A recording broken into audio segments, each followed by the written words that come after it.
ಸ್ನೇಹಿತರೆ ನಮಸ್ಕಾರ. ನೀವು ಕರ್ನಾಟಕದ ಪ್ರತಿಯೊಬ್ಬರೂ ಕೂಡ ಭಾರಿ ಎಚ್ಚರದಿಂದ ಇರಲೇಬೇಕಾದಂಥ ಒಂದು ವಿಷಯ ಬರ್ತಾ ಇದೆ. ಏನು ಆ ವಿಷಯ ಅಂತಂದರೆ, ಮುಂದಿನ ತಿಂಗಳು ಎಲೆಕ್ಷನ್ ಕಮಿಷನ್ನು ಕರ್ನಾಟಕದಲ್ಲಿ SIR ಪ್ರಕ್ರಿಯೆ ಶುರು ಮಾಡ್ತಾ ಇದೆ. SIR ಅಂತಂದರೆ special intensive revision of the voter list.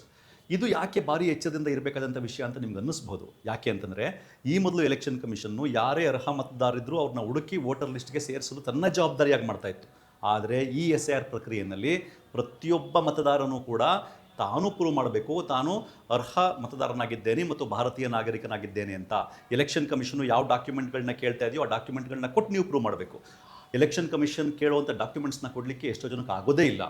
ಮತ್ತು ನೀವು ಹೊಸದಾಗಿ ಮತದಾರರಾಗಿರಿ ಅಥವಾ 35-40 ವರ್ಷದಿಂದ ವೋಟ್ ಮಾಡ್ಕೊಂಡು ಬಂದಿರಿ ಪ್ರತಿ ವರ್ಷ, ನೀವು ಪ್ರತಿಯೊಬ್ಬರೂ ಕೂಡ ಎನ್ಯುಮರೇಷನ್ ಫಾರ್ಮ್ ಫಿಲ್ ಮಾಡಲೇಬೇಕು.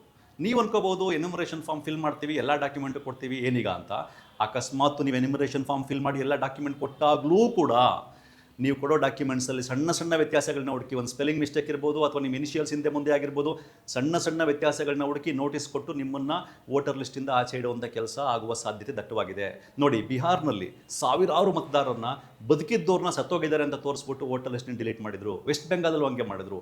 ವೆಸ್ಟ್ ಬೆಂಗಾಲಲ್ಲಂತೂ ನೋಬೆಲ್ ಪ್ರೈಸ್ ತಗೊಳ್ಳೋದ್ರ ಮೂಲಕ ಭಾರತಕ್ಕೆ ಗೌರವ ತಂದು ಕೊಟ್ಟರಲ್ಲ ಅಮರ್ತ್ಯ ಸೇನ್, ಅವ್ರಿಗೆ ನೋಟಿಸ್ ಕೊಟ್ಟಿದ್ದಾರೆ, ನೀವು ಕೊಟ್ಟಿರೋ ದಾಖಲೆಗಳಲ್ಲಿ ವ್ಯತ್ಯಾಸ ಇದೆ, ನೀವು ಬಂದು ತಹಶೀಲ್ದಾರರ ಮುಂದೆ ಎಕ್ಸ್ಪ್ಲನೇಷನ್ ಕೊಡಬೇಕು ಅಂತ. ಈ ರೀತಿ ಮಾಡ್ತಾ ಎಲೆಕ್ಷನ್ ಕಮಿಷನ್ನು SIR ಆಗಿರ್ತಕ್ಕಂಥ ರಾಜ್ಯಗಳಲ್ಲಿ ಪ್ರತಿ ರಾಜ್ಯದಲ್ಲೂ ಲಕ್ಷಾಂತರ ವೋಟರ್ಸ್ನ ವೋಟರ್ ಲಿಸ್ಟಿಂದ ಡಿಲೀಟ್ ಮಾಡಿದೆ. ಇಲ್ಲಿ ತನಕ 6 ಕೋಟಿಯಷ್ಟು ಮತದಾರರನ್ನ ವೋಟರ್ ಲಿಸ್ಟಿಂದ ಡಿಲೀಟ್ ಮಾಡಿದೆ. ಇವ್ರು ಮಾಡ್ತಿರೋ ರೀತಿ ಹೇಗಿದೆ ಅಂತಂದರೆ, ವೋಟರ್ ಲಿಸ್ಟಲ್ಲಿ ನಿಮ್ಮ ಹೆಸರಿದ್ರೆ, ನಿಮ್ಮ ಹತ್ರ ಪ್ರಾಪರ್ ವೋಟರ್ ID ಇದ್ದರೆ ಮಾತ್ರ ನೀವು ಭಾರತೀಯ ನಾಗರಿಕ ಅಂತ ಆಗ್ಬಿಡ್ತೀರಾ. ಆ ರೀತಿ ಇವ್ರು ಮಾಡ್ತಾ ಇರೋಂಗಿದೆ.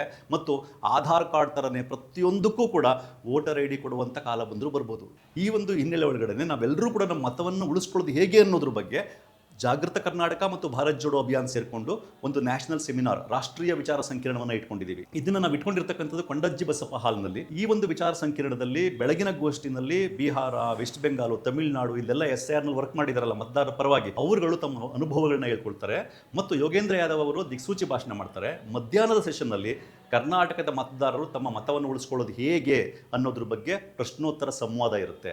ನೀವು ಸಾಮಾನ್ಯ ನಾಗರಿಕರಾಗಿರಿ, ಯಾವುದೇ ಸಂಘಟನೆಗೆ ಸೇರಿರಿ ಅಥವಾ ಯಾವುದೇ ಪಕ್ಷದ ಕಾರ್ಯಕರ್ತರಾಗಿರಿ, ನೀವು ಪ್ರತಿಯೊಬ್ಬರೂ ಕೂಡ ಈ ಒಂದು ವರ್ಕ್ಶಾಪ್ಗೆ, ಈ ಒಂದು ವಿಚಾರ ಸಂಕಿರಣಕ್ಕೆ ಬಂದು ನಿಮ್ಮ ಮತವನ್ನು, ನಿಮ್ಮ ಬಂಧುಗಳ ಮತವನ್ನು ಉಳಿಸ್ಕೊಳ್ಳೋದು ಹೇಗೆ ಅಂತ ತಿಳ್ಕೊಳ್ಳಿ. ಅದರ ಮೂಲಕ ಪ್ರಜಾಪ್ರಭುತ್ವದ ಪ್ರಕ್ರಿಯೆಯಲ್ಲಿ ನಿರಂತರವಾಗಿ ಪಾಲುದಾರರಾಗುವಂಥ ನಿಮ್ಮ ಹಕ್ಕನ್ನು ಉಳಿಸ್ಕೊಳ್ಳಿ.